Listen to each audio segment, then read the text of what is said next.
Students অ্যালজেব্রার একটা problem দেখো, বলছে x + 1 তার হোল স্কয়ার + x + 2 তার হোল স্কয়ার যদি 21 এর সমান হয় তাহলে 4x² + 12x + 23 কাটবো।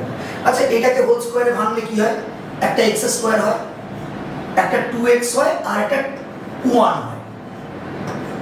আর এটাকে এই হোল স্কয়ারে ভাঙলে x² হয়, তার মানে 2x² হয়ে গেল। এটা 2 2 যা 4 4x, তাহলে 2x আর 4x মিলিয়ে এটা আলটিমেটলি 6x হয়ে গেল। আর এইখানে কি এলো? এইখানে এলো 2 স্কয়ার 4, মানে 1 + 4, এইটা মিলিয়ে তোমার হয়ে গেল 5। তার মানে এই দুটো কম্বাইন করে তোমার কাছে রেজাল্ট আসছে 2x² + 6x + 5 = 21। এবার আমরা এখান থেকে বলতে পারি যে 2x² + 6x এটা সমান সমান এই 5টাকে এদিকে শিফট করলে 16 হয়। এবার বার করতে বলেছে 4x² + 12x, 4x² + 12x + 23, এইটার ভ্যালু। আচ্ছা এটার ভ্যালু আমরা কিভাবে নিতে পারি?